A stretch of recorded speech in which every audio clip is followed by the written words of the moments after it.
5. We have 3 candidates running for District 5. Incumbent C.J. Evans, Kevin Lynch, and Josh Yoder. We will begin with introductions, starting with C.J. All right, thank you all so much for being here and for the Fort Worth Report, and KERA and Steer Fort Worth for hosting this.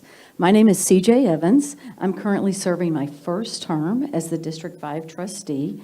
In the last 4 years since I've been on the board, Fort Worth ISD has gone from a D+ ranking system through the state's rating system to a B-. I truly believe that Fort Worth ISD can be the best large urban district in Texas. We have miles to go before we can become that A+ district, but we can get there. And I believe I'm the best person in District 5 this term to help get us there. I'm a 20+ year attorney. I am bilingual. And as such, I bring an objective analysis to all critical issues. As a trustee, these last 4 years, I have been responsive, and I will continue to work with the other 8 trustees to remain focused on continued improvement. Thank you. Yes, sorry, Kevin, you're up. Hey, thank you everyone for being here. Thank you for the Fort Worth Report. I'm Kevin Lynch, running for District 5. I just wanted to introduce myself. We've got 5 kids. All 5 of them are in Fort Worth ISD schools currently.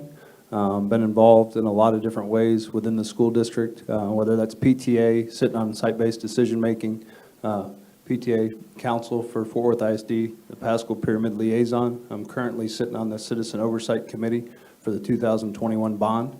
And I'm here because I care, and I want to make a difference. I'm a leader. I'm a quiet leader. I'm someone that gets things done.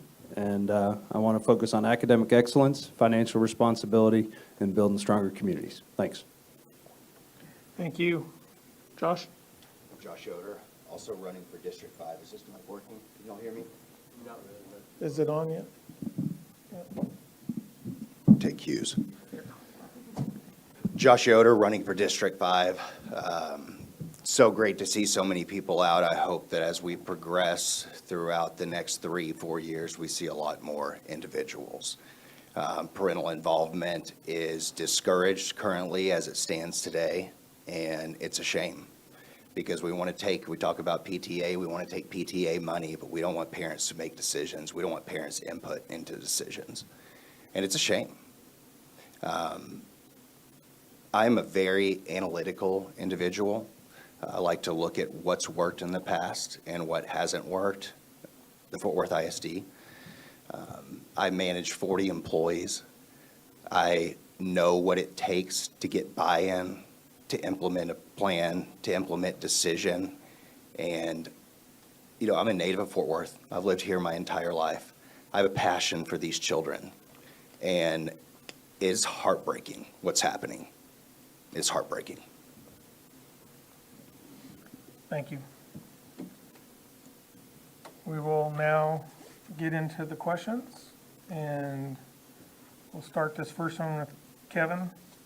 Enrollment in the Fort Worth ISD is declining and will continue to do so, which is resulting in a deficit. As a trustee, how would you combat this? I think we have to make some hard decisions, and we have to make the right decisions. One of the reasons I'm here is over the last 4 years, a lot of hard decisions have not been made. And we have to take a look at declining enrollment and take a look at our schools and production, academic excellence, and figure out how to come up with a plan and figure out the resources where they need to be. And that's going to require making some decisions about schools, administration, and really putting the resources where we need in the classroom and the leaders at the school district, principals. Thank you. Josh, do you need the question again? No, I don't. Okay. Yes, academic enrollment is declining. So how do we bring it back? I think that's the question that everybody wants to know. It's not by pitting parents against each other based on what they believe their familial values are. It's not by implementing that into the school. It's by refocusing on education. And by that, math, science, reading, social studies, and arithmetic. Something that everybody in here, regardless of economic class, regardless of race, can agree on. why are we losing attendance? It's because we're fighting on social issues inside of schools that are designed to educate our children, and we're not educating our children. And we want to spend money on marketing dollars to bring somebody to a failed ISD, or do we want to turn the ship around, become a top A ISD? I don't know how our scores stayed the same, but we went from a D to a B minus. But education's how we turn it around. Thank you. CJ? I firmly believe that when we are an A-plus district, the enrollment will stop declining. Our A-plus or our A schools, even our schools that are, B-plus schools, those schools are full. So when we're that A-plus district, our enrollment's going to stop declining. So that's my, part of my continued promise to remain hyper-focused on getting our elementary reading and middle school math numbers up. Then our enrollment is going to stop declining. But in the interim, as we right-size and as we continue to examine facilities, and it's not just that the enrollment's declining, the population is shifting westward and southward. We've had a lot more population growth in the Benbrook area than we have on the east side. So it's about making smart decisions with facilities, with layers upon layers of community input for any building in a community. Thank you.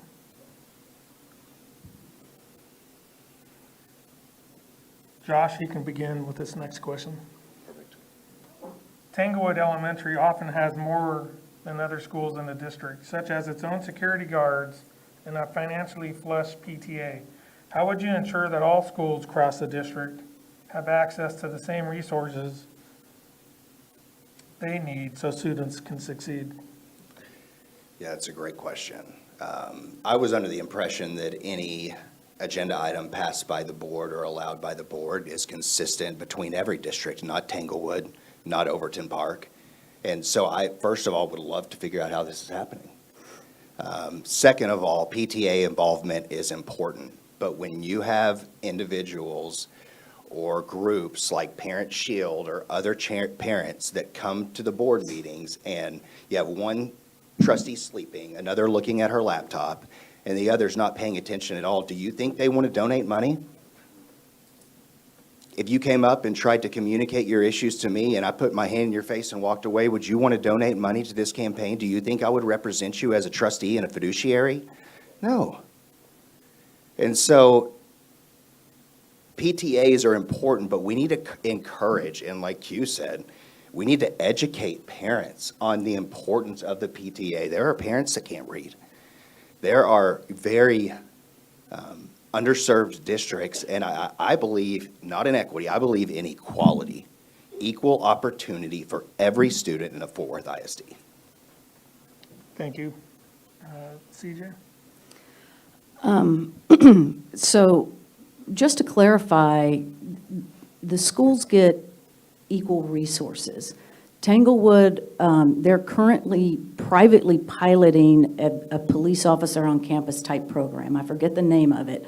Kevin probably knows the name of it. That's paid for with parent dollars. And so anything that any individual PTA raises for its campus is for that campus unless that PTA chooses to send money to another campus. I know this police type program that's being piloted there, they're talking about extending it to a sister school. I don't think that's been done yet, but so in terms of resources from district dollars, it's allocated equally. Any extras, that would be from the parents, and those cannot be taken away by the district for other campuses. Does that mostly answer your question? Yes, ma'am. All right, thank you. Can you repeat the question? Certainly. Tanglewood Elementary often has more than other schools in the district, such as its own security guards and a financially flush PTA. How would you ensure that all schools across the district have access to the same resources they need so students can succeed? Yeah. I think, stating the facts, Tanglewood actually receives less state money than some of the other schools in the district. A lot of the money that's there is privately raised by families, community members, and so that's not something that's in control of the board. I think we can look at things and where places are successful and programs that work and have shown improvement in test scores and academic excellence. I think we can apply those things, and every school, every community needs different things, and we need to find what they need. But just to set the record straight, it's not that Fort Worth ISD and the district is giving more money to that school. That's out of our control. Thank you. CJ, you will go first on this next question. How would you encourage more parents to engage with their students' schools, especially when not every campus has a PTA? Well, first and foremost, when I talk to different volunteer groups and church groups, I am really spreading the message that we need volunteers at our schools to help welcome our parents and to come alongside our parents in forming some of these PTAs. I would love to see surrogate PTAs pop up at different schools. So if there's not enough parental resources to form a PTA at a certain campus, I call upon all individuals within Fort Worth ISD to volunteer and step up. We can place you and help create these surrogate parent and community groups at each campus. But I would echo what my colleagues in the last panel said regarding communication and making sure that all parents feel welcome, not just on campus, but welcome as a part of their students' educational journey. Repeat the question, please. How would you encourage more parents to engage with their students' schools, especially when not every campus has a PTA? I think transparency is key, and I would recommend that we send a letter home to every parent and let them know if their kid is reading and writing and doing math on grade level. If we want parents to be involved, they really need to know where their kids stand. As it stands, we have a lot of campuses within Fort Worth ISD, then 10% of kids are on grade level. A lot of those kids come home with A's and B's, and parents candidly think their kids are doing well and being moved on to the next grade. So we have to be transparent and give them a wake-up call to participate in their kids' education. Thank you. Josh? I believe we need to be able to communicate to parents and display that we are good stewardships of their money. If I go to church and put money in the offering plate and it's used for bad, I'm not going to donate again. I'm not going to get involved. If we prove, we talk about transparency, let's be specific. If we prove that we are good stewards of their money, if a PTA becomes involved and scores increase, the PTA will increase. If the PTA gets involved and we negligently or untransparently spend money, the PTA will not continue to be involved. So we need to reward the participation of parents in the board meetings, in other instances, in the PTA, and encourage parental involvement, not just in PTA. The other is education on what a PTA can do. There are several communities that have no idea what a PTA can do. And, going back, if we talk about the resources in the school, yeah, it was granted to one school. Why was no other schools afforded the opportunity to participate in that program? Thank you. Kevin, you'll go first on this next question. Fort Worth ISD voters narrowly passed a $1.2 billion bond in 2021 as enrollment was declining. As a school board member, how would you make sure future bonds best align with the district's needs? Yeah. To answer that question, I'm sitting on the latest 2021 bond that was passed on the Citizen Oversight Committee, and I think it's our responsibility as a district to have a master plan so people know where that money's going. We're competing with charter schools, we're competing with private schools, we're competing with home schools and people leaving the district to go to the suburbs. I think we have to look at putting a product that competes with all of those. And with that, I think we have enough money to do some really powerful things and look at building new schools on existing campuses, and we got to figure out how many of those campuses we actually need. Thank you. Josh? Yeah, I actually voted on the bond. I don't know if I can say the same for everybody up here, but I did vote on the bond. We need to be very, we talk about transparency and very good stewards of money. Again, we continue to use bond money to expand the Fort Worth ISD's footprints, yet we haven't sold a single building or property. Yet enrollment's declined by 20,000 students, and we're going to lay off teachers because we were running a deficit. I could go on about this all day long, but, up to even voting for the bond, there was no transparency. And what is that bond money going to be used for? Up until now, it's like, we're going to put out an agenda item on the board, and you're going to have 2 days to view it before you can come up and talk about what you want the money to be spent on. So I think transparency, and again, it goes back to parental involvement. Thank you. CJ? Could you repeat the question? Certainly. Fort Worth ISD voters narrowly passed a $1.2 billion bond in 2021 as enrollment was declining. As a school board member, how would you make sure future bonds best align with the district's needs? Well, first of all, the scope of the bond has been set, and we're not $1 is going to be spent outside that scope. And the board gets regular updates on the progress. There is a Citizens Oversight Committee that I appointed Kevin to, and I thank him for his service on that, because it's important that we have professionals from around the district as an extra set of eyes on this. It's extremely important that we remain transparent in the process. As many of you know, I voted against the bond. It was not because we didn't need the improvements. They are drastically needed in some of these historic older buildings, but it was the size of the bond that bothered me. I thought it was not fiscally responsible. And fiscal transparency and responsibility is one of my focuses, and so that's why I will remain committed to making sure the bond is operated within its scope, and we are transparent through the whole process. Thank you. Josh, you will go first in this next question. Where do you think the district needs improvement, and how would you tackle it?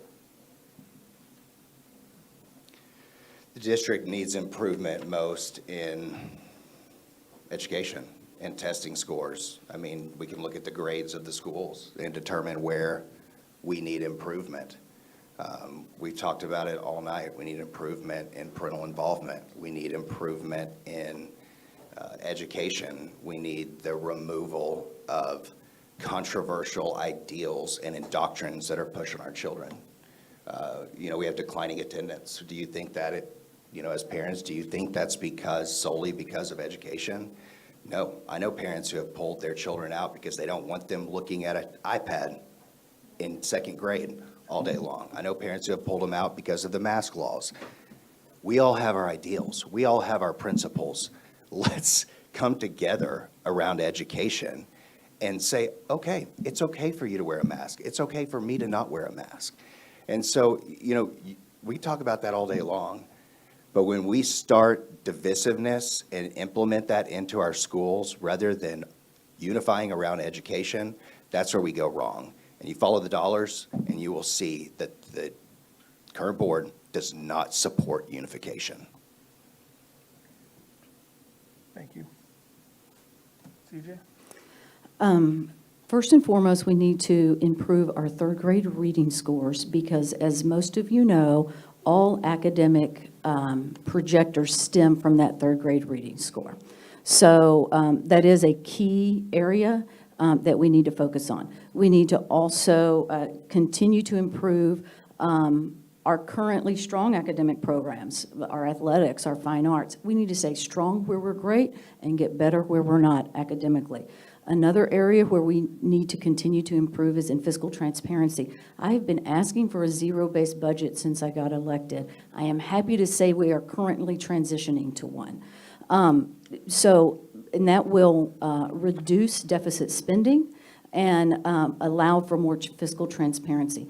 I've also asked that each campus's site-based budget be listed on that campus's webpage for transparency for that individual community. In terms of how to practically approach academic achievement. Saturday school, which I'm happy to say we are in our second year of. Students who are not reading on grade level are invited to attend. Also, we are asking, we have added robust summer programming. It's not just remedial because the kids didn't pass the STAR. It's come to school, learn, come to these camps, have fun, and they're still learning and reading all summer and continuing academic improvement. And then the third place that I'm going to continue to focus on is parental engagement to improve the culture and community of each campus. Thank you. Kevin? Repeat the question, please. Absolutely. Where do you think the district needs improvement, and how would you tackle that? To me, I think we need a sense of leadership and a common goal. And if you focus on everything, nothing gets done. To me, academics is what we're here for, and we need to focus on that. And with that, have financial responsibility and use the resources we have with things that are proven to work, and focus on one goal together and put our efforts there. Thank you.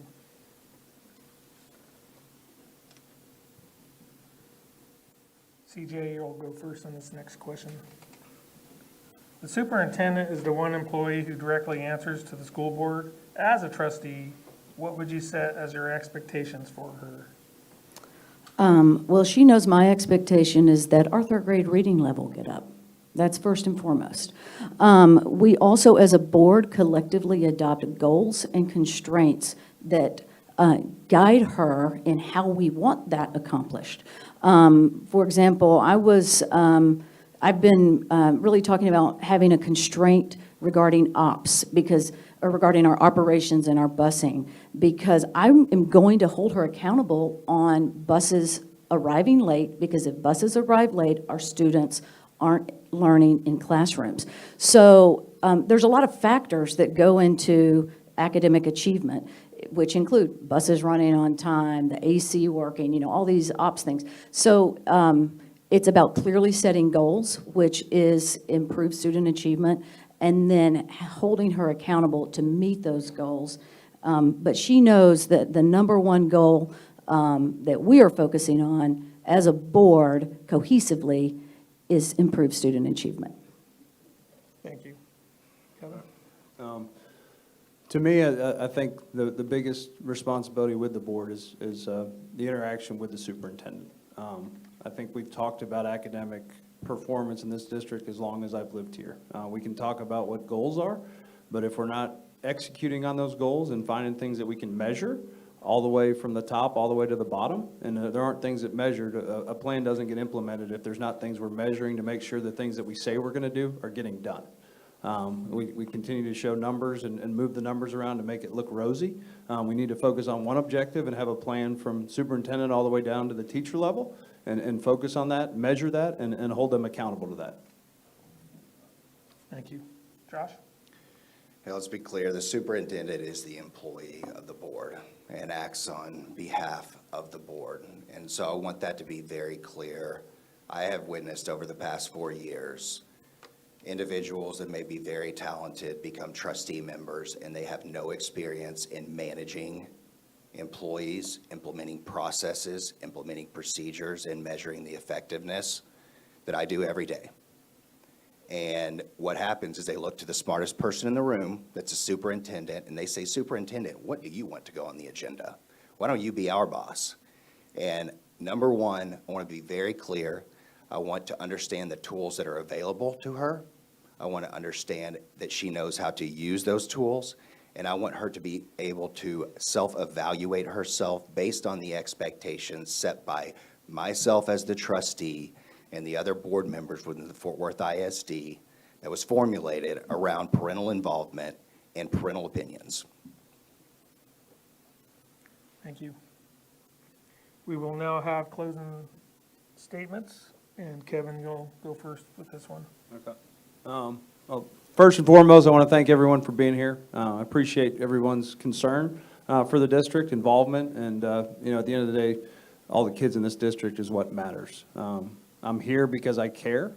All 5 of my kids are here. I'm invested in the district. I'm not going anywhere. I've been involved in a lot of different things. Started things here in the community to make an impact and build stronger communities. At the end of the day, it's our responsibility to have academic excellence, financial responsibility, and create communities where people want to be a part of it and participate. So vote for me. Thank you. Thank you. Josh? Yeah, I'm really excited to be here, to be in this position. I didn't want to run for school board. I have a full-time job, but I felt growing up in Fort Worth and being a part of this community and growing up in Pee Wee sports, I felt a need to stand and advocate for our parents and advocate for our students. I will make this pledge. If you vote for me, I will do everything I can to put an item on the agenda by priority of my constituents, which will include teachers, and I will take the students into account as well. And that's how things get changed. It's not by me, it's by you. I'm not up here on an ivory tower making decisions and making change, it's you. And I just talked to Q. He said if we propose an agenda item, it's almost always accepted and put on by the superintendent. And my agenda items will not be 540 flat screen TVs for the new administration building. It will be around education. Thank you. CJ? Thank you all again for being here and listening. I just want to say that my 4 kids are in the district.